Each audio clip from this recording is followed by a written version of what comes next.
Sorry. That stopped earlier than I know. thought. No, he hates the music. Good Oh, evening, welcome to Dog Talk. I'm Dan Cavallari. And I'm Laura McKillop. We'd like to start by thanking Duro for their ongoing support in bringing you our podcast each fortnight. Tonight, we're fortunate enough to be speaking to Joe Dirt here. How you going? you had this before. Yeah, talking with Louis Simpson from Lockheed Stock Dogs. How you going, Hey buddy? guys, good. Thanks for having me on. I appreciate it. It's such a cool opportunity, and I'm excited to have a crack at it. Oh, mate, I was so looking forward to it a few weeks ago, and you just like, I don't think I want to talk to you guys today, and just blew us off. But Well, I thought he was going to do the same this afternoon. No way. I couldn't. No, I was pretty. I got a bit of FOMO when I pulled out the other week, so I'm happy to be in here. No, that's mate, good. I was looking forward to doing our first interview all the way from France. I know. It would have been cool, but what was that? Sorry. How cool was that going to be? It was going to be very cool, but the reception was going to be an issue. No, you just got a better offer. Were you going to make it romantic and like talk to us from the Eiffel Tower, or? No, I was in Val d'Isere, so bit of a drive to the Eiffel Tower just for the Dog Talk podcast. But I could have been up in the scenic mountains in the snow. Where's your commitment, mate? Oh no, it's piss poor. So no, just before we go anywhere else, you've done a fair bit of traveling already. Like, do you want to tell us a bit about that and what you've done? Where you've been? So my first year out of school, I went over to America water ski instructing for a season in North Carolina. And then really? after that, I did. Yeah. Water ski instructing. You're even a bit cooler. Didn't you read his article in the magazine? No, obviously not. Oh, Dan, where's your commitment? Yeah, like it.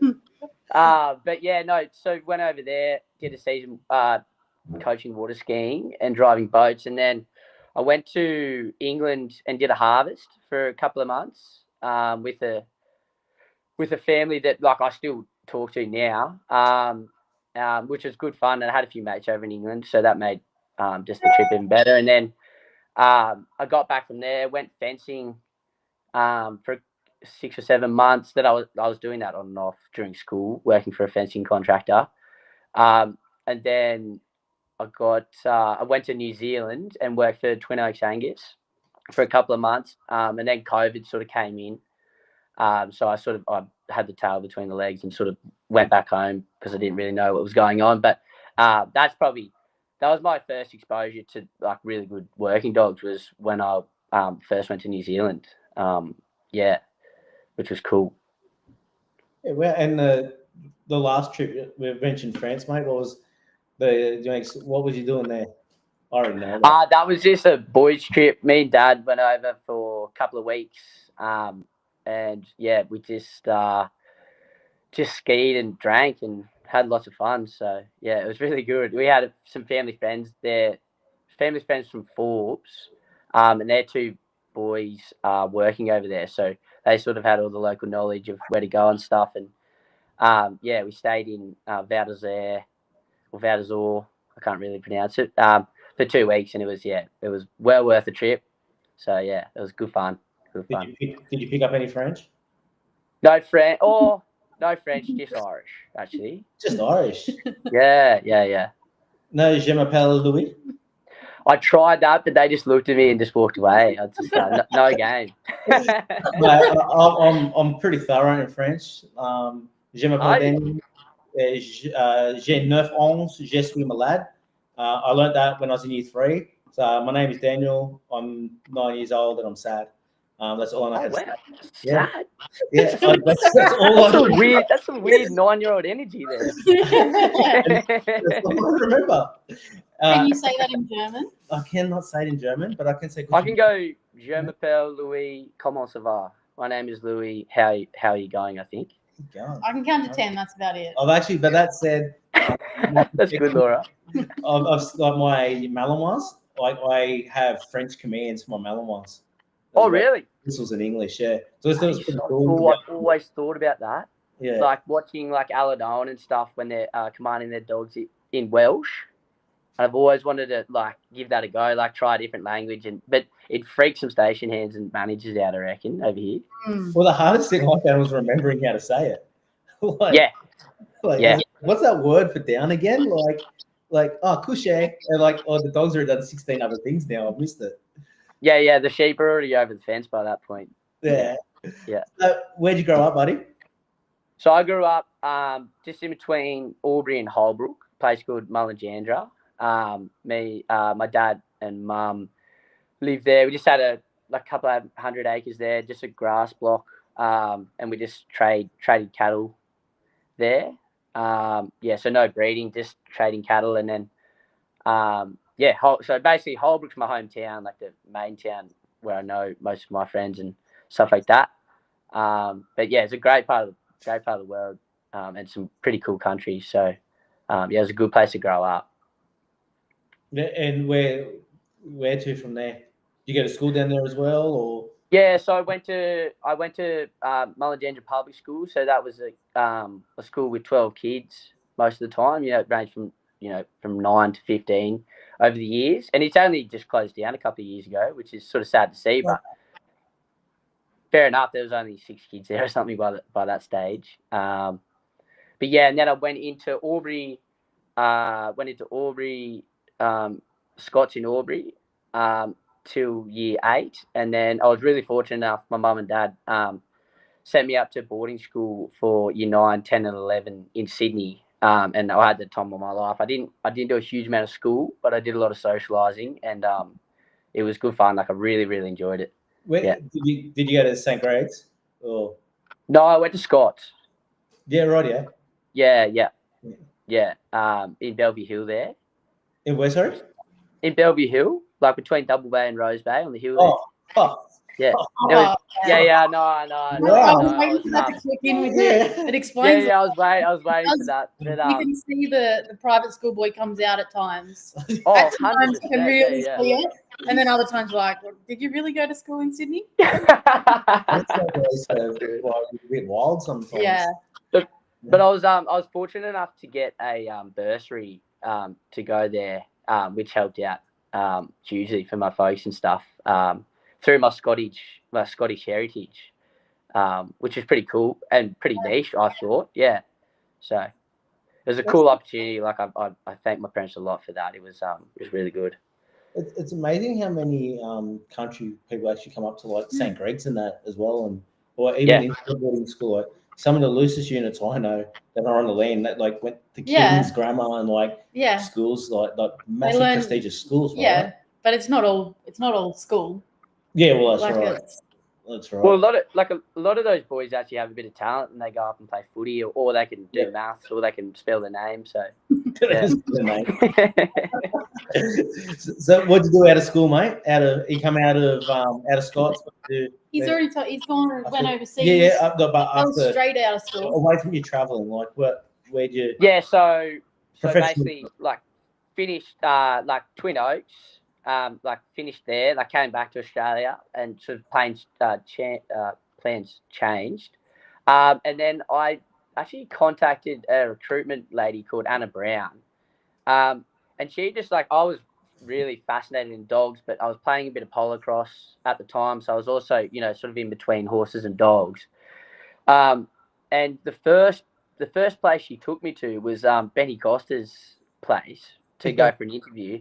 And I drove out of that place, and I was on the phone to mum and dad. I was like, I'm 100% going here. Turned out with Benny, and Benny's he's a great guy and super social, and we got along straight away. And then he was just showing me his team of dogs and working some dogs and stuff, and I was like, okay, I need to come here and learn this. This will get me rolling for sure. So yeah, first professional job was with Benny Costa, and I'm really I'm so grateful I went there, because it was the first time properly living out by myself. And that Jess Costa basically was my second mum there. She was cooking me meals twice a week, and always checking on me. So it was great. Great place to work. And then Mumblebone Merinos, Chad and Lou Taylor at Wellington there. They offered me a job after maybe a year and a half or a year and a bit there at Benny's. And I went up there, which was awesome because I just sort of got a couple of dogs, or only 2 dogs at this point, but I just got them sort of broke in to the point that I was pretty happy with. And that Mumblebone country, there's some challenging country in there. Like it's not super big, but it's steep and really rocky, and it brought me unstuck a few times, but I learned a lot because they really trusted me just to go out and do all the mustering myself, and really like big and pretty big paddocks too, which is, you know, in terms of high intensive farming paddocks. But yeah, it was really good. And then after that, I headed to Nimidabel, onto the Monero, and fell in love with Monero. I still have a soft spot for Monero. I really enjoyed up there. It's the country's really challenging. The weather's really challenging. The stock are quite challenging because they get a lot of winds up in that sort of alpine country. Like, you know, if you got a mob of rogues up there, they're sort of really rogue. Like, they can disappear into state park, and you'll see them in the next drought and stuff like that. But yeah, working for Richard Taylor up there, which is also a great experience because Richard's a great operator, and yeah, no, it was a really good experience. And then after that, and what I'm doing now, I've been just started contracting myself. I was sort of just getting a little bit sour, like working in the same place all the time. So I just sort of took a bit of a risk and went contracting just so I could.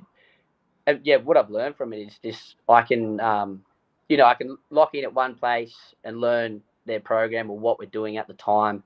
But then, you know, the next week I might be at a different place, and I've just learned in the last year and a half. I've learned so much about like just operating farms and different systems and all these things. So it's been really good. Like, it was a big risk at the time for me, but I'm really happy that I've done it because I've learned a lot, and it's also given me time to take a bit of time off to go dog trialing too. You know, like book in a solid couple of weeks and then knock off on a Friday, sort of guilt free, and get going, and then come back on a Monday. Because traveling a bit for cattle trialing and stuff. So it's been really good decision. I've been super happy with it. What are some of your biggest takeaways you reckon from contracting, or what's pushed you to the limits a bit and like really got you thinking? Or like definitely just all the book work and managing your own money and cash flow. Like just it's been a big learning curve, but I've sort of chosen the last year and a half. I've done it all myself, like all my own books and stuff like that. And I'm terrible. I'm not great at maths and all that stuff, but it's really like just doing the repetitions of sending invoices and, you know, moving money around and stuff like that, and organizing your own insurance, all that sort of thing. That's been the biggest challenge for sure. Mum and Dad are seeing some of their money go to good work now. What's that, sorry? Mum and Dad are seeing some of their hard work come to fruition of their private school educated young fella. Yeah. I've just been training dogs, and finally it's actually coming to a bit of fruition. Yeah, I totally agree. That said, training dogs, mate, who was your first dog? You mentioned earlier that like New Zealand was where you first like seen like dogs work proper, like that really like blew your mind a bit. But where was your first dog? Can I just hold that thought? I might just turn the light on real quick. It does look a bit creepy, but I wasn't going to say anything. Yeah, I don't know whether this is Harry Grant's office, so I don't know where the light is, but that's all good. He might be watching, and he'll come over and turn it on for me.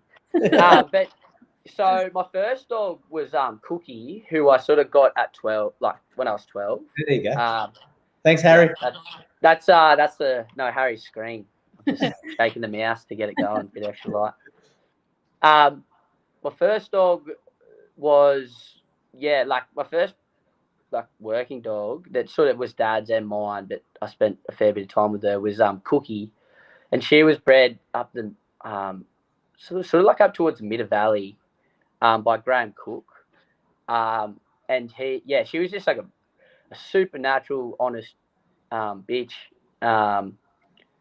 who she just like, I didn't realize you had to train dogs really, sort of thing. Like, I just took her fencing with me, and occasionally I get a little mushing job, and I just say get over or whatever, or get back or whatever it was, and she just sort of get around the mob and do a really nice job.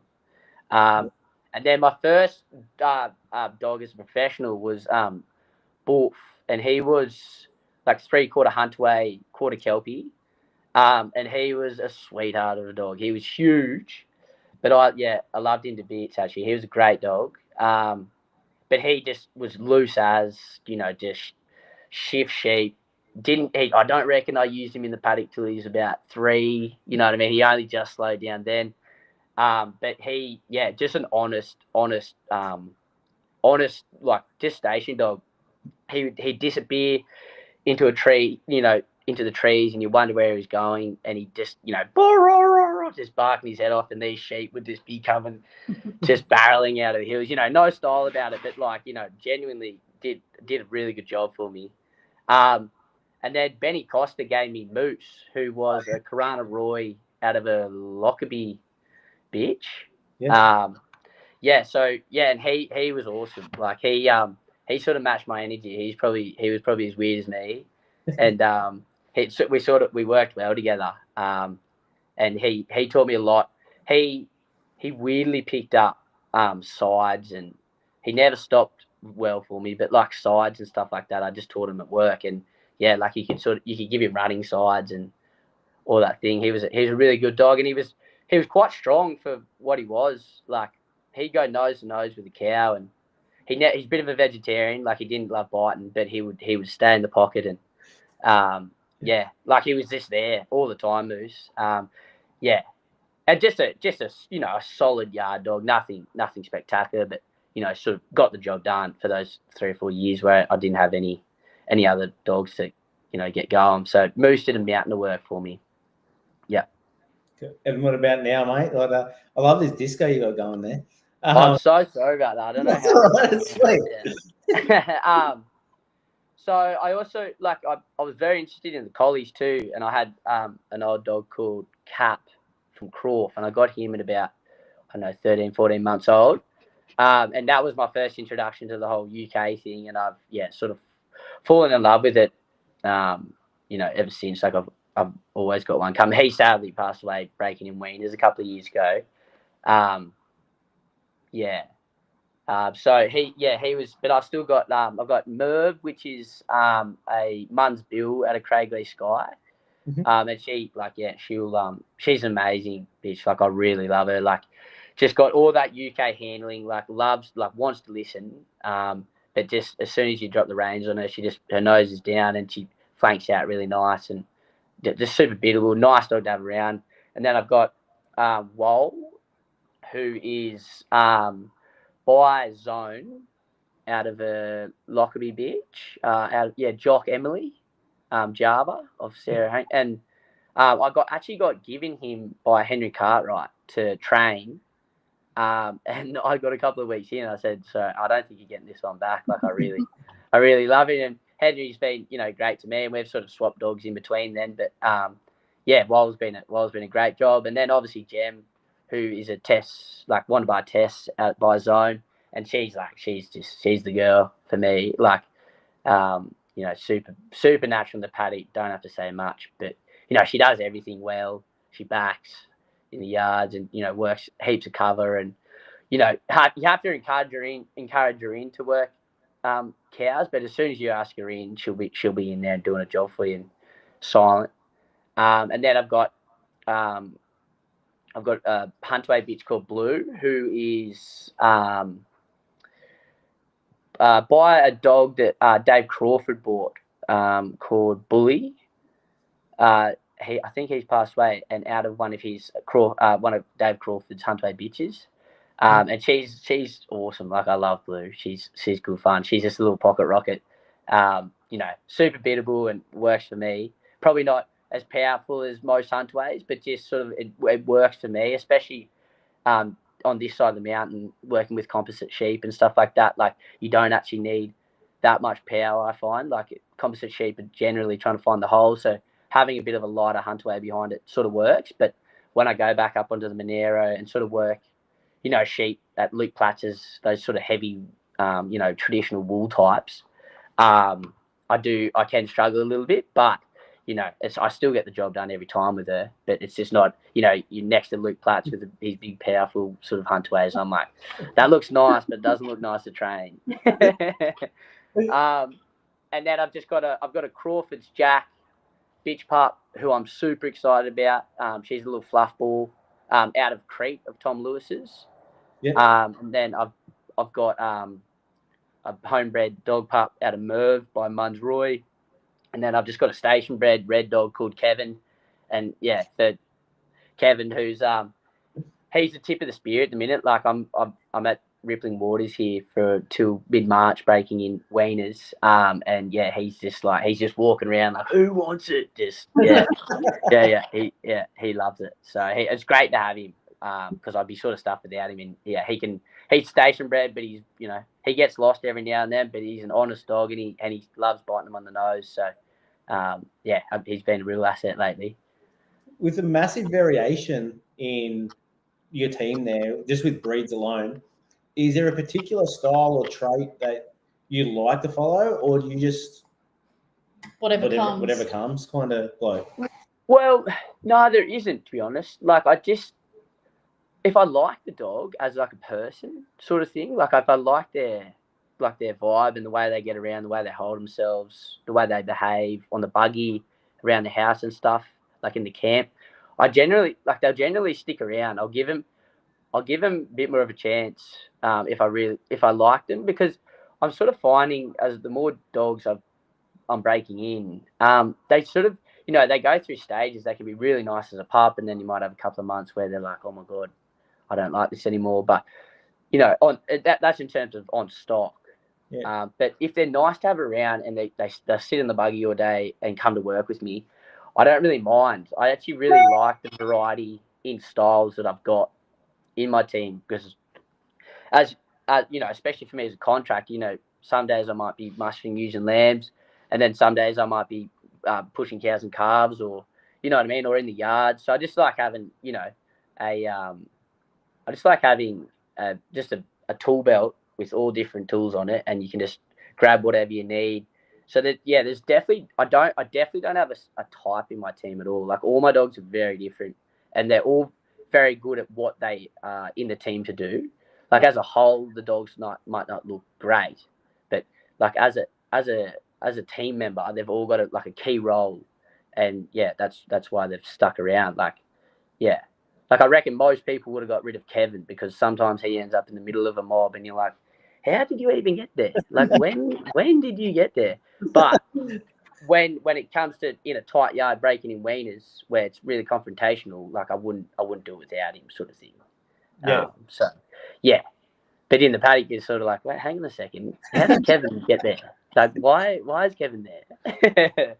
But so I there's definitely not a type that I'm looking for. I just like sound-minded dogs that want to move stock. And In saying that, you've followed the UK collies, Yep. like lines-wise. Why is that opposed to the Aussie collies? Or have you tried any Aussie? I've given, like I've had a bitch out of by Mac, Ben Mooney, like Mooney Stock Dogs, Mac out of a New Zealand bitch actually. Mm-hmm. And I loved her to bits. She was really cool. But the trainability for me in the UK dogs, I just love it. Like you teach them something and they generally pick it up really quickly. Like there's not a huge, obviously there's a heap of work that goes into it, but not as much I'm finding. And they're just a little bit, they're more direct and like they're just, the UK dogs just move stock at like, it doesn't matter where they're going, but they'll just get in and drive and just move along, and it's really helpful. But if you didn't put a lot of time into training them as much, unless you get a really nice natural one, like that would be sort of annoying. But if you can build a flank into them and get them driving really nice, like they're a really handy tool just to drop on the ground, and you just know that dog's just going to walk in there, and whether whatever happens. Where like the Kelpies are more my Australian dog, where they're like sort of getting out and covering and really sort of taking matters into their own hand. The UK dogs are probably the total, not not the total opposite, but very different, and just want to get in and move and just get in that pocket and just stay in the pocket. So yeah, that's probably why I've gone with the UK dogs. And also when I was going to Benny Costa's, I searched up just on YouTube. I was like dog trialing and just expected for Ben Costa to like come up with the first thing.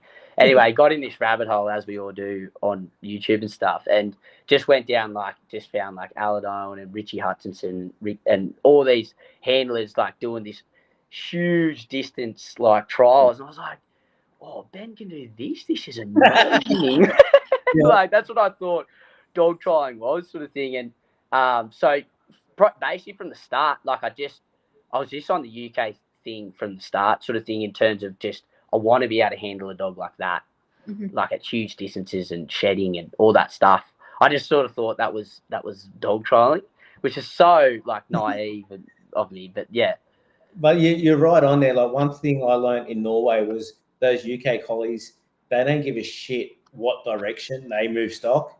They just want to move stock. And yeah, I think that's why I think when I was talking with Sean about it, talked about like driving isn't necessarily even away. It's just pushing. Just like, pushing. Exactly pushing. Right. And I just settle into your work, get into a nice trot or a sparse walk, and just charge into them. Like, yeah. And they love them. Like, it is.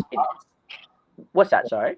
Oh, sorry. Like even being exposed to a stack of pups over there, and not just Sean's dogs. I think we had like 20 people bring dogs over for the few days we're doing the clinic there, and they all had the same traits. They just wanted to go forward, and their stock had to move off them. Like they were just, it was so cool to see. And like you mentioned, our dogs, like, you know, they just want to break out and get to the head, generally all. But yeah, it was just so interesting to see.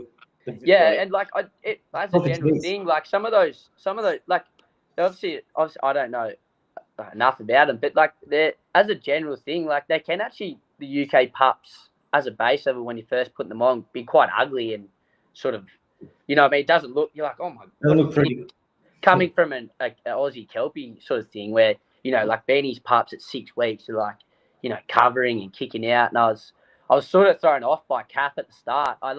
I do remember saying to myself, I was like, what is this? This dog was just like charging into these merinos, and I was like, oh man, I don't know if I like this. But once I got the gist of it, I wouldn't go back now. But even with the Kelpies, you know, getting them straightened up and driving is pretty cool. Like to be able to get a Kelpie just to, you know, send them on an outrun, give them a run, like a walk in, and they straighten up and walk in. They don't have as much like power and presence as some of those UK dogs as a general thing.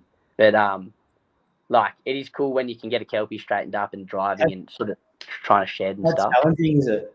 It's so difficult. It's so cool, eh? Because they just it's like so from the imprint, they just do not want to do it. Yeah. Just always looking out to get to a head or It's so like you just got to dumb it down so much to teach some of the Kelpie dogs to drive, like, and then they look at you like, what do you? Especially like I remember like some of my dogs here, like young Sting. The first time I tried to teach him to cross me, he's like, "What are you doing, you idiot?" Yeah. Like I've got to come between you and the fence. I'm like, I'm backed up on the fence. Like you're not going to get through here. He's like trying to push behind my legs. I'm like, no, you're in front of me, mate. He's like, no, I'm allowed to cross you. I'm like, yes, you are. That's what you're doing. It's so unnatural for a mate. It's so unnatural, but it's what makes the Kelpies so good. Like they are so instinctually in tune with what, you know, how they've been bred for years and years and years, and having to natural dogs out on those big stations where, you know, they're literally left in paddocks with mobs of sheep and stuff like that. Like they're so handy to have Kelpies. Like you wouldn't do your job. I wouldn't do my job without any of the dogs I have, but Kelpies you can really just set and forget if you have a good one. But yeah, it's pretty cool. Having so much variation in your team at such and you're pretty young yourself. Like, how do you think that's helped you evolve, like with having so much variation, just genetically in your team? Yeah. It's a good question actually. Just like understand, like it's probably at a base level, it's probably just I've come back to just like practical dogs. Like, it doesn't actually matter. You go to a trial sometimes, and like, all my work dogs are trial dogs and whatever, but like having those, having the variety has taught me to like keep practical dogs. Sometimes those really stylish dogs, or the dogs are really exceptional at one thing, can lack a lot of other things. Where, like, if you've got a dog in the team and you're moving a mob of cows and calves along, and the dog's sort of tail comes up and it's sort of wagging a bit, he's obviously uncomfortable, but he's still there doing a very practical job. Like, that's probably what, having variety has taught me, to like not be so particular about like certain traits and stuff. Like, as long as that dog is adding value to the team and it's practical and it's getting the job done, that's probably, that's the main thing I've probably taken out of it. It's just like sort of letting go of traits and stuff and just getting dogs that can move stock. It doesn't matter how they look, or stuff like that. Does that make sense? Does that answer that question? Yeah. No, it does. It's good. Yeah. I love the vibe that comes out when you talk about dogs. Like, you just like. Oh man, I love dogs. It's like, I think about it all day, all night. Like, I'm so passionate about it. I want to talk about it. So it's nice to be on here and being able to do it. Yeah. How, for a young fella as keen as yourself, how much time do you put into educating dogs away from day-to-day work? Or like, I've had a spell the last month or two. Like, I moved over to the coast with my mum to go look after her for a couple of months, and I just didn't have a trainer mob, and had young pups.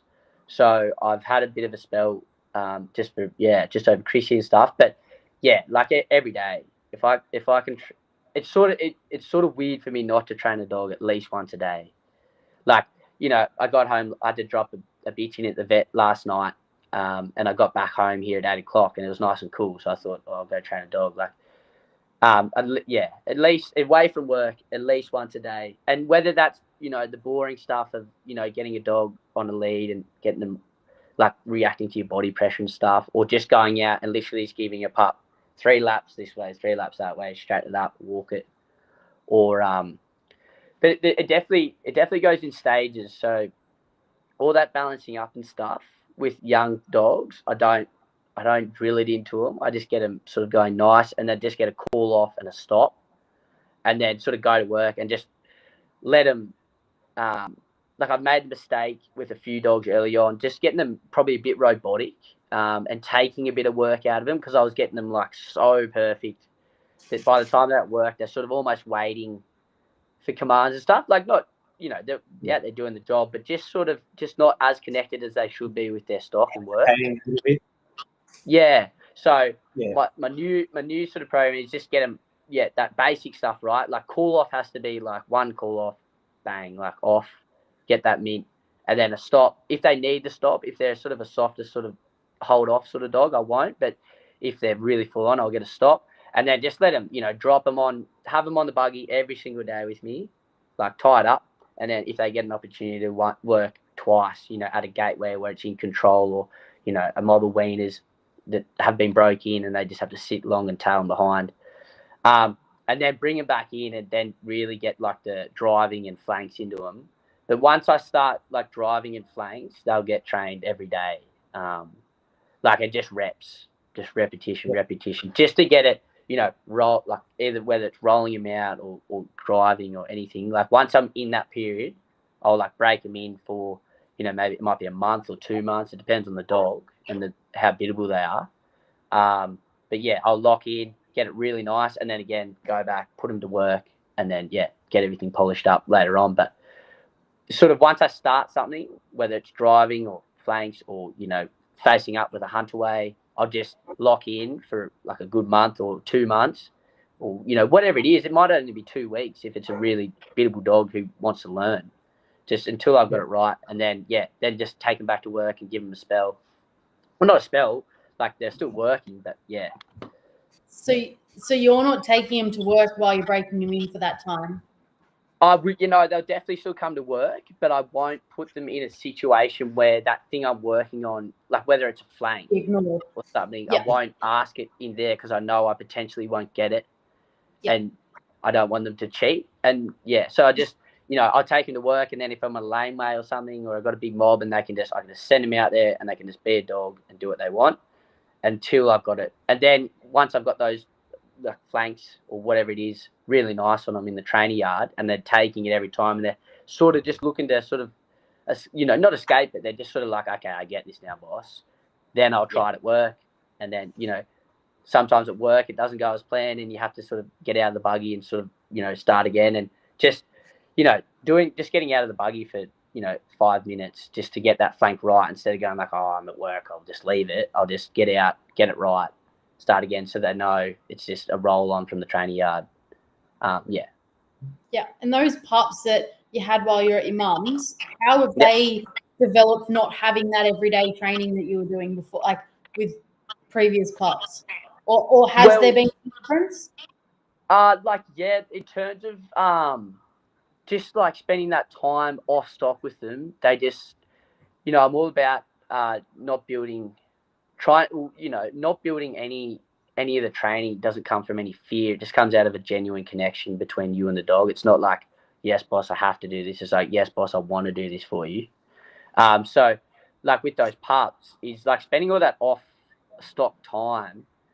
They're just so happy just to be with me, and like, they love getting on the buggy because they're going out in the farm and stuff like that. But all that groundwork and stuff, just getting them on your leg and comfortable around in your body pressure and stuff, like they just really love it, because they haven't had that confrontation of like, oh, I want to work stock, but my boss has asked me to do this. It's just like, I'm out of the cage, running around my mum's place at the coast, and then get them on the league, get all that stuff right. So it's been really beneficial, actually, like not having the stock. Yeah. There's no conflict from what you're explaining there. Yeah. With those pups, Yeah, it's been really good, to be honest. Yeah. Would you do it again? Yeah, and especially with the collies, like if I had Kelpie pups, I probably would have been a little bit more concerned, because like I want that natural ability in the Kelpie to really develop. But these collie pups, they have natural ability, definitely, like, and they're really nice pups. But I just thought, I think it's a pretty common thing that we all sort of know. They're just a little bit later maturing on their stock and stuff like that. So it's actually been really quite relaxing to go, look, these aren't going to mature till they're well over, 10 months to a year before I can really start training them on stock. So, yeah, I'd spend a nice time, just take a breath, get all the groundwork right. And, now I'm at a point now where I can genuinely start putting them on pressure on some stock and, getting all that right now. So it's been beneficial. Yeah. You mentioned Platzi there a couple of times early on in those couple of questions. Yeah. You two have done a couple of schools together. Yeah. What have been some of your takeaways from, they, like you said, there's no way to learn like teaching. Like, how has that helped you mature and even maybe pushing yourself a little bit?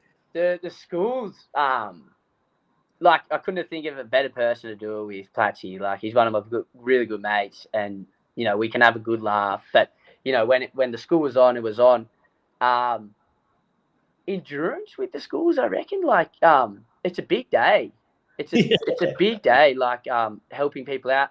Like, obviously, we're both as passionate about it as each other, and but yeah, just like learning to manage yourself and like not like giving people a good result without like offending them or anything. Like, just, if you know what I mean. Like, I want people to come to the school and have a good time and learn something. So yeah, just working all that out, and also just like the nerves of it, like being in front of all those people and stuff. And I remember the first school, like this old fella, I went up and introduced myself to him, and he's like, "You're not the teacher. You look like you've only just left high school." So yeah, it's been a learning curve, but it's been fun. Yeah, and just the day-old thing of dogs can humble you at any point. Those dogs, my dogs, will not leave a buggy.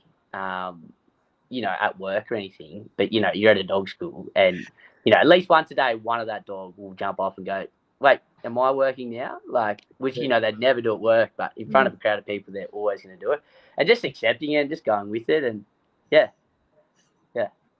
So, if you Is there a perfect dog for you? Oh yeah, cool. Yeah, Cool. how does that dog look like? What does he look like? Yeah. Or she? Like big bones, big muzzle, probably pointy ears, but just a big solid dog. And like I want him to like fly up a race, back and bark, top knot, just like loves it. Heaps of cover on sheep and in the yards, but pretty clean, like clean enough. Yeah. You know, I don't mind a little bit of bite every now and then, but like, you know, when it's, I want him to be out. I want him to ask the question first, and then if that sheep puts it back on him, he can make a move. I don't want him to be reactive. And then just dead quiet on cows and calves. Loves the nose. But yeah, like I want it all. I want the back and bark up the race, but I want him to be dead quiet on the cows. So, even you know, I have plenty of I have heaps of dogs in this team that obviously bark on cattle, but that's the dream dog. And then just loves outrun, like real fast outrun. As soon as you ask him to go, he's just boop, gone. Yeah. And when you say an outrun, you mean like a straight Like run? Cool. Yeah, just a run. Just as soon as you ask a command of him, like, and that dog, he knows he has to travel some distance. And he just he just gets into a can and puts his head between his legs and just goes. Yeah. Because I've had a few dogs that just sort of lope out there, and you're like, they're going into the trees. This is gonna be a lot harder for you. Like you're gonna have to work a lot harder. But old Cat, he should just go, and I loved it. Yeah. You were talking before about like UK dogs, like teaching them to drive and to flank.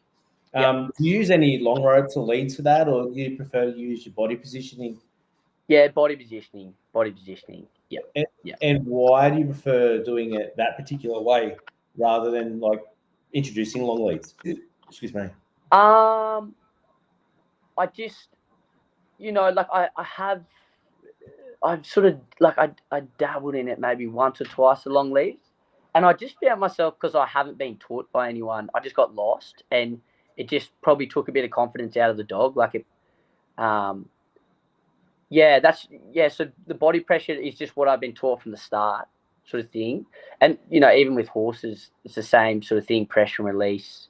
I'm a shocker on a horse, but so that's probably why. Like if I started in the long lead, I'd probably be totally different. But I prefer having that like connection with the dog, where you're not actually attached to the dog, and it's just literally rolling a shoulder on, or putting your arm up, or like taking a step back, and that dog is totally in tune with your body pressure. And I find it quite satisfying, and it's good fun. Especially when it's all working right. Feel like you're out there like doing Tai Chi or something, like everything shifting around. Like I had a session this afternoon training dogs, and it was just one of those sessions where it felt like that, like it was just like a flow state. And God, it's a good feeling, but there's nothing worse than like you might be like sitting at home watching the world trial, and you go, I'm gonna go out and go like these ICS boys, and then you go out there and it's just a schmozzle, just a pup running straight between your legs, can't catch it. Like it's humbling, but when it's going well, it's really nice.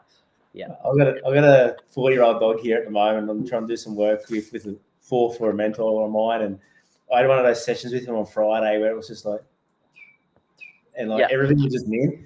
Yeah, it didn't carry over to Saturday, unfortunately. But you'll turn up the next day and you'll be like, oh, I had the best session with this dog. It's going to be so nice again. And then they just go, nah. Yeah. I retired this dog running, but I went to a couple of trials over the weekend, and I retired in both runs. Like, you are not getting any more sheep, mate. You did not do this at home. Back in the dog box. Like, yeah. Blink very quickly. That's funny you say that, actually, Dan, because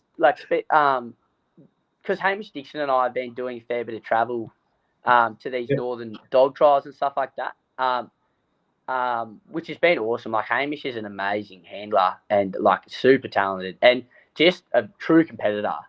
Like, just he seems to stay at like this constant level of just swagger, and he like gets it done every time in those big moments. But like traveling up with him and meeting fellas like Dick Chapman and stuff like that, and he has a similar philosophy of, young dogs that he's working at a trial, and they're just like totally like taking the piss, he'll just go right and no stock for you.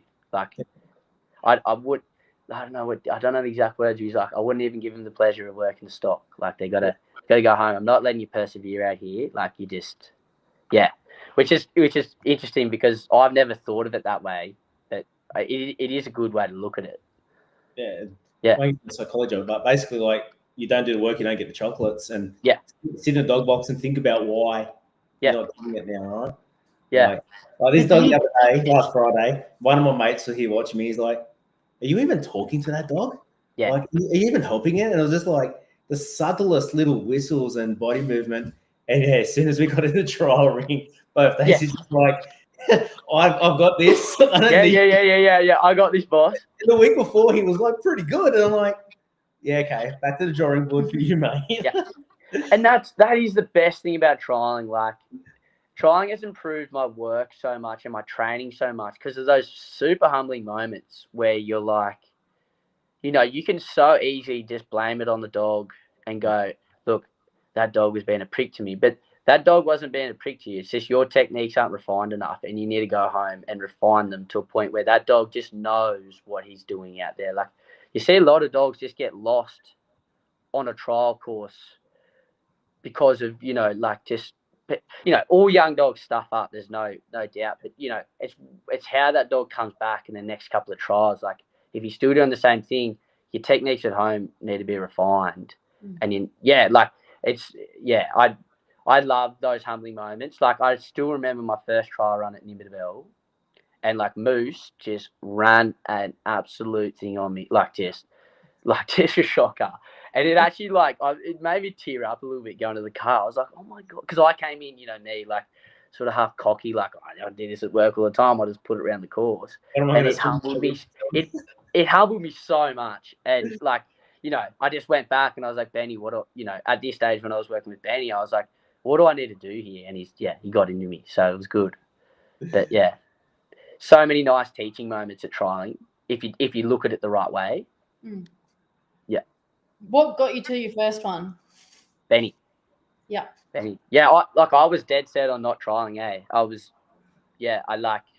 just wanted good dogs, practical work dogs. And Benny paid me entries, booked me a room at a hotel, and he said, we're going to Nimbidabel. Took Harry Grant up there, ran an absolute muck at Nimbidabel clubhouse that night.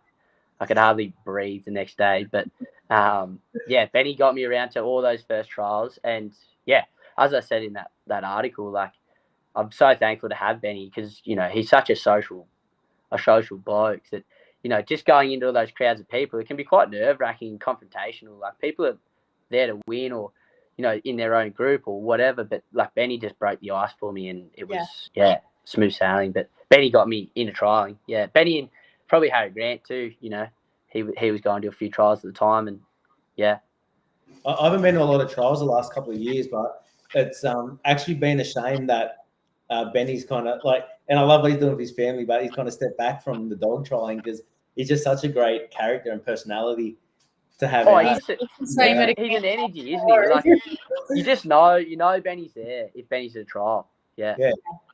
I totally agree.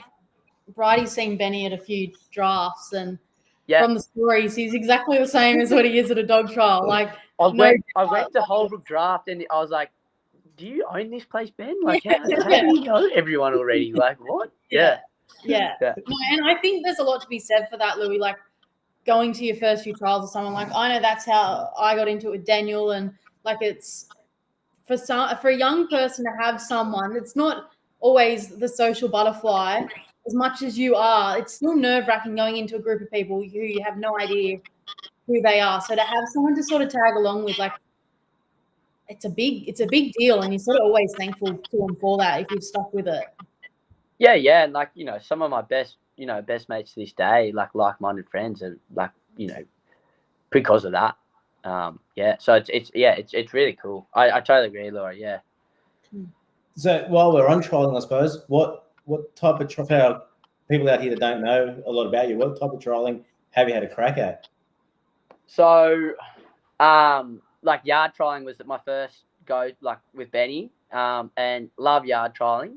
But And then cattle trialing, like Holbrook cattle, like Holbrook has a really good cattle trial. And that sort of got me into the cattle trialing. And recently, just with you, Dan, at Walker was my first utility trial. And like it got me like pretty hooked actually, the utility thing. It is a good, fun trial. Like you got a mixture of everything. It tests the endurance of your dog. Yeah, and it was just I really enjoyed the utility trial, to be honest. So this year I want to do a couple more of them. But in terms of trialing, like the cattle trialing is where, like I've just grown up working cattle. You know, majority of my work these days is sheep with the contracting, but there's just a real art to working cattle well a lot. And a lot of those good guys like Jamie and like Jamie Sturrock and Dick and Hamish and, you know, just all those good guys.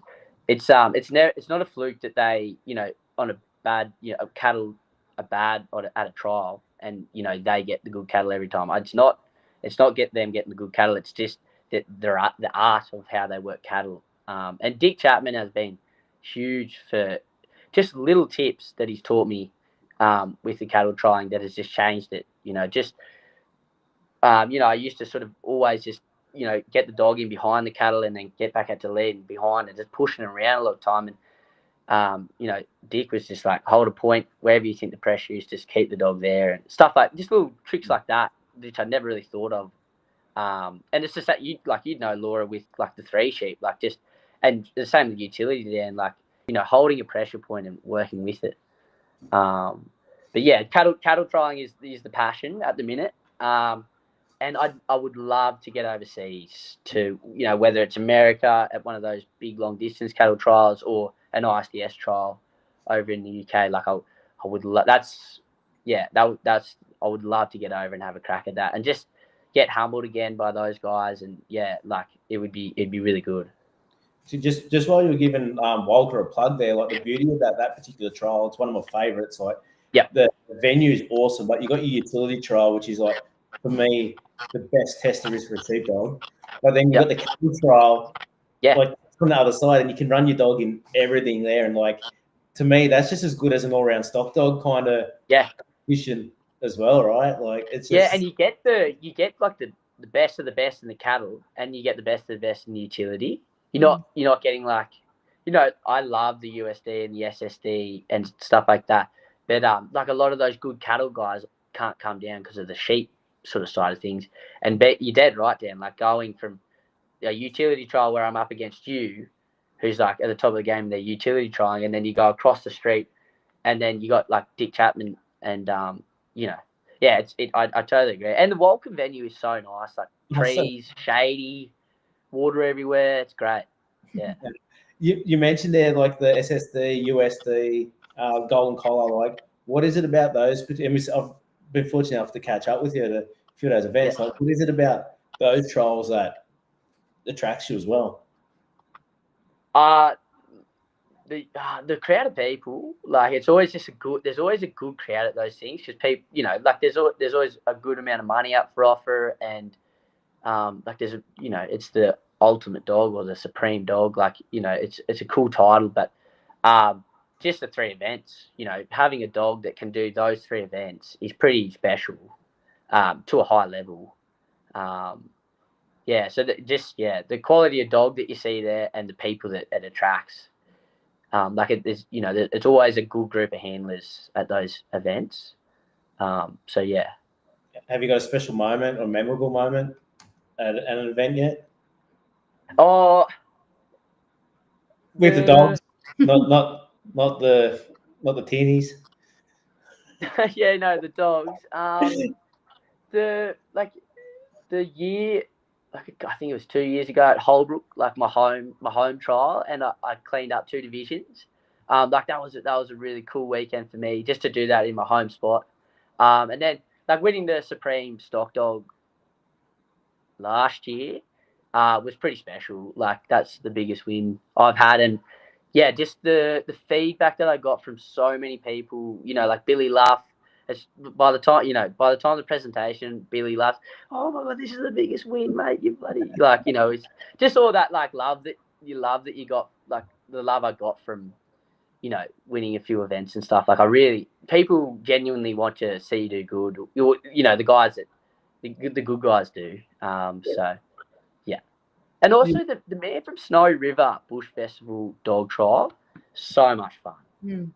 So much fun. Like there's thousands of people there. You get like one obstacle, and it's just like everyone's clapping and cheering, and yeah. So probably my favorite trial I've ever been to.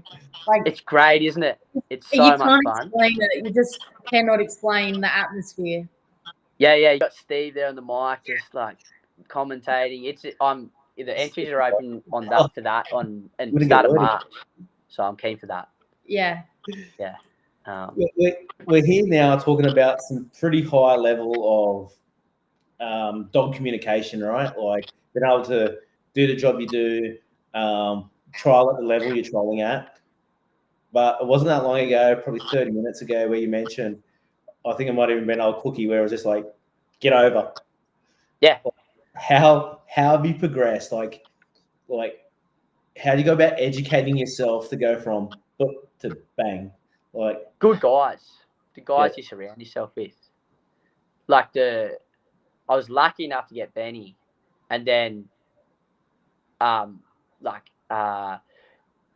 sorry, let me start again. Like going to good dog handlers, or whether even at Mumblebone with Andrew Glover, who was the manager at the time. Like he had a big contracting business, and just like I probably didn't lock in as much as I did with Andrew Glover and stuff, but just picking up little pieces. But then going to with Benny, just learning his program fully, like immerse yourself in it, and then learn it. And then also like with Jake at Nimitable, like just immersing yourself in it, not taking it as gospel, but just learning their refined technique. So Benny with like getting a dog to bark up in a race and stuff, like learning how he does that and like locking on it and really. So yeah, and also just being a nerd. Like I'm just a bit of a nerd, and I love, I just love being good at stuff. So I'll just, I'll sit at home and watch a heap of videos. Like most of my weekends at Mumblebone, I was just sitting inside watching Ricky Hutchison in brace trials and stuff like that, and just picking up on how the dogs were moving, and then going like, okay, my dogs don't move like that. How do I get my dog to roll out like that? Remove the pressure, reapply the pressure here. Like, how do I do that? So just being curious, but surrounding yourself with the people that are going to be able to teach you that. Like I wouldn't be where I am today without the people that have taught me what they've taught me. So yeah, but also just like locking in on what they've got, and then just repetition, reps and reps and reps and reps. You can't speak English to a dog. You just got to do reps. I suppose my main motivation behind asking a question like that was, well, like I said, I haven't done a lot of trials in the last few years, but I've done towards the end of last year and the first couple of weeks of this year, I've been to a few trials. Yep. And I've met so many new faces. Like, so good. The other day I judged and like 16 new faces. Yep. And I went to another trial the other day and all these new faces. And there are a few people out there that are struggling with a bit of control at the moment of the dogs, and even some people that haven't got a stock background either, and even some that do, and they kind of, they're probably getting a little bit humbled, and that kind of throws them off a bit. So I was like, okay, well, what advice do you give to those particular people that might be even feeling a little bit defeated sometimes? Yeah, surrounding yourself with like good handlers, or go online, sign up to the McRae Way, or like Jamie Star, Craig Lee Working Dogs, or something. Like get yourself on a program, whether you fully like it or not, and just lock yourself on that program and do reps of that program. I think the key thing is if you're feeling defeated because you have lack of handle, like you've got to really deeply understand what you want to do with your dog, but also the program that someone's doing with their dogs, like, how they start and progress with it. But then you've also got to be honest with yourself and actually turn up and do the reps of it. Like one session of teaching a dog how to stop isn't going to teach a dog to stop. You've got to teach that dog to stop, or whatever it is, flanks. Like it's just turning up and repetitions of it. Like you look at Platzi, for instance, and Hamish and stuff. Like the reason they've got such good handle on their dogs is because of just the repetitions. Like every time I go to Platsy's, or every time, if I'm getting a Snapchat from Platsy at 6 a.m, it's because he's out there training dogs. Like he's not going like, I don't have time. He's like, I've got an extra half an hour here. I'm just going to go out and train every dog for 30 seconds each dog, or 2 minutes, or whatever it is. But just turning up and doing the repetition of someone else's program, or the program that you've got, and staying consistent with it. If that answers that question, I don't know. But no, it does. But also, like you said about submerging yourself around like good people. Yeah. Like, I know you got a big personality and you love mingling, but like, I suppose I'm pushing down a path of like, just go and talk to people. Yeah. Like in a sense of what you're saying. Big time. Yeah. Like with Dick. Like I wouldn't know Dick if I didn't go up and shake his hand. Or Jamie, or all those guys. Like just going up, and then you might just get like a perfect little bit of advice that you've just been looking for from them, from literally just trying to start a conversation with them. But you're dead right, surrounding yourself with them. And, everyone in the dog industry, everyone's pretty happy to tell them how they like train their dogs, or, the breeding of their dogs and stuff. So, I think talking to people, and if you feel defeated, go up to a good handler. You might not know him, and you literally might have just run an absolute mess in front of him, and you feel really embarrassed. But he would have done that, whether it was 30 years ago or 5 years ago, he would have been the exact same thing. And I'm pretty sure most people, I know I would definitely, would be more than happy to help and give you a bit of advice, or just like go like, yeah, whatever. Like definitely speak to people. Easiest way to start a conversation with a dog person is ask them about their dog. 100%. My go-to is what kind of dog is it? Yeah. Definitely. Yeah, because you're in a group of like-minded people. Like everyone wants to talk about dogs and stuff. Yeah. The easiest way to get someone talking is to ask them about themselves. Yeah. Dead right. Yeah. I can't stop you when I start you, Laura, talking about yourself. Always talking now.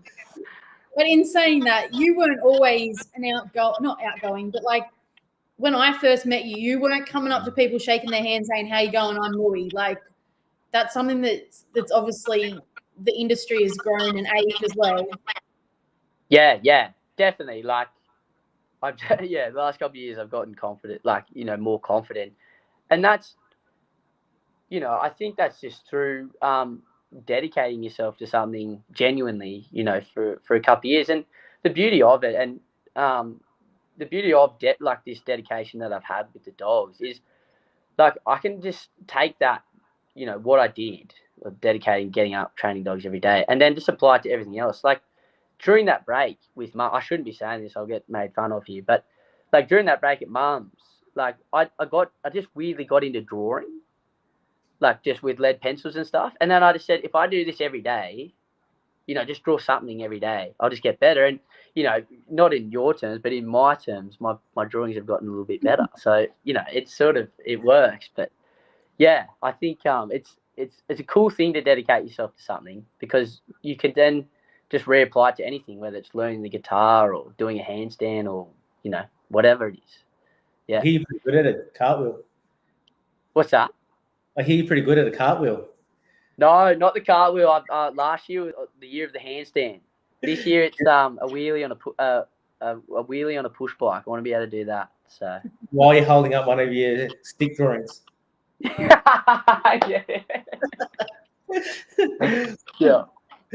So, obviously, we've spoken a bit about your dogs yourself. Like, what are your plans with your dogs moving forward? Have you got just life? Yeah, let's talk dogs and then life. Like, or mix it all into one. Have you got an ambition for your dogs and then ambition for the direction of your life? Ambition with the dogs is just to keep putting out a product that I'm super happy with. Like, it gets to a point now that you're breaking a few dogs and you're like, people are going to come and see that dog. People are going to come up and turn up to have a look at what your final product, and just keep putting out like a good quality dog that's, competing at a high level or working the yards at Rippling Waters at a high level or something. Like a goal of mine, like is to obviously get overseas and compete, and that's probably why I've gone down like a bit more of the collie line and stuff, because I think they're a bit better suited to that. I just I don't actually have a solid goal on the dogs. I just want to have another good year competing and meeting people and Look, I would love, I'd love to get I'd love to go to the Australian Cattle Dog Trial and have a good crack. If that's one goal that I can sort of put planners down on the whiteboard, is like to get up there and especially this year in the middle of Queensland, like go up and compete with those boys in Queensland, like that. I'm winding myself up for that. And now that I've said that, it'll probably all go terrible. But and then in life, just keep going on with the contracting. Like I'm really enjoying it. I'm having a great time. I get to be my own boss, which is a refreshing thing as a young person. But eventually, I do want to settle down and manage a place in a place where I enjoy the country and with some good people, and also just to have your own. You look at Harry Grant; he's just started managing Rippling Waters, and beautiful homestead on the edge of Tumba. Trainer yard, dogs, everything's running how he wants. Like that is an appealing life for anyone in agriculture, I think. Like for me, and also just having the responsibilities of getting a farm humming to its highest potential. I think that's probably the goal for me at the minute. We'll talk again in a couple of years. Like if the contracting takes off and I can sort of get a couple of teams together and something like that. That's also very appealing too. But yeah, just having a crack and going hard at whatever I'm doing. I might be, I've also get to be a hippie on the coast with my mum and doing that to the full potential too. But yeah, I do at the minute. Yeah, I'm inspired by the surfers. So I had a crack at that. That's a shocker. I hate paddling out on the surfboard. I don't like sharks, so I stay out of the water. Yeah. Oh, you don't like sharks?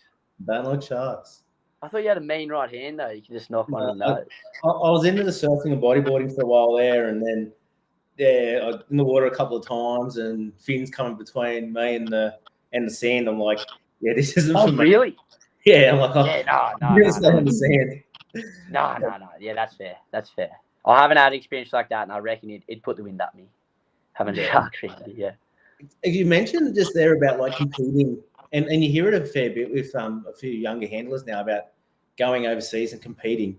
Have you done any research, or have you got a plan, like if that was to come to fruition, how that would happen? Like, how do you even do that?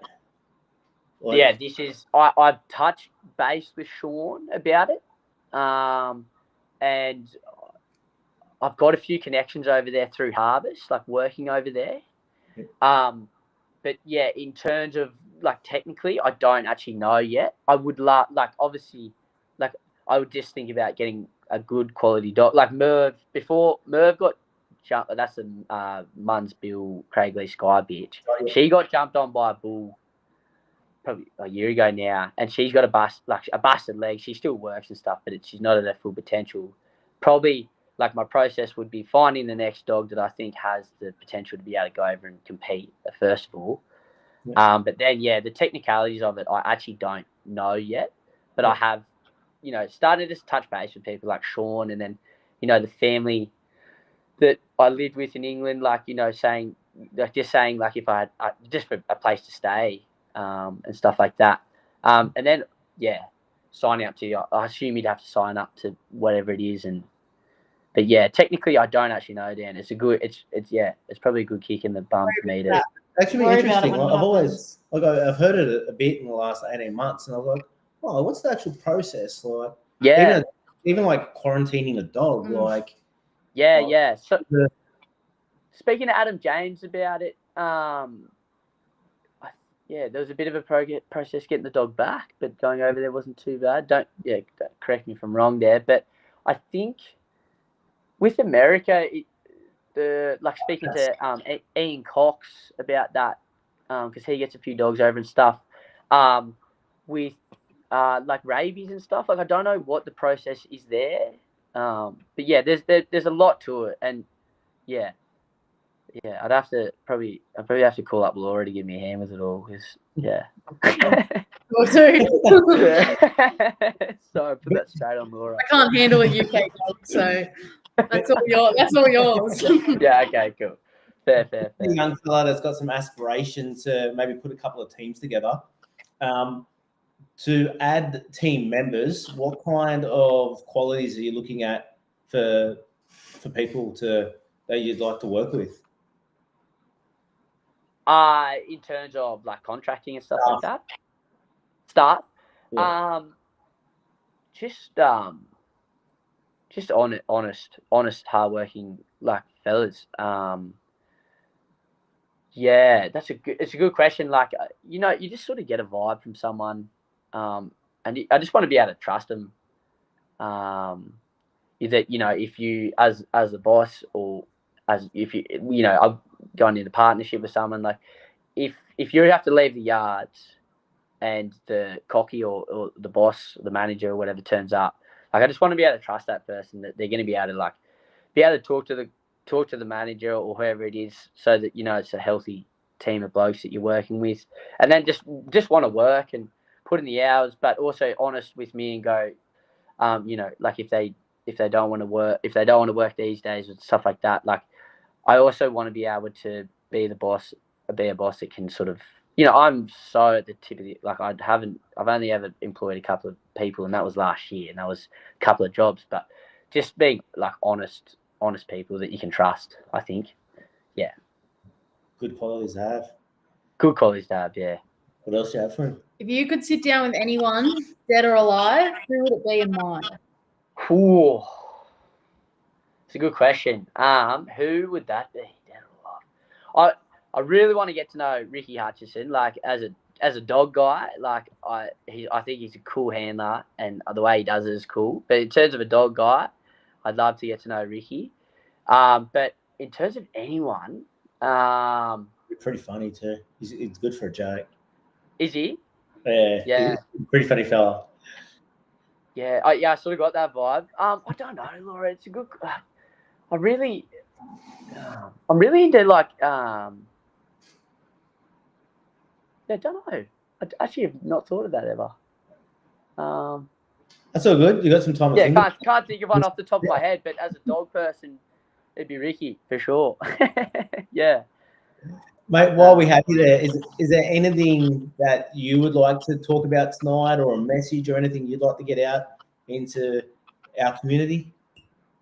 Not really. Like I've babbled on tonight, so I think there's enough there. But no, just like have fun with it and be honest. Like be honest with yourself about your dogs. Really, like if a dog's stuffing up at a trial, 99.9% sure that it's a human's fault. It's not the dog's fault. Like go home, refine your skills. Surround yourself with a good handler. Yeah, that would be my biggest takeaway. Like I see a lot of people get hard on their dogs, and sometimes you catch yourself doing it yourself, where you feel angry at this dog, but it's never the dog's fault, ever.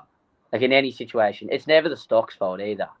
Like you misread that situation. You are the intelligent being, so you work out. Because if you're getting angry at sheep or cattle or whatever, that sort of means that you might be a bit sillier than the sheep or the cow. So yeah, like work it out.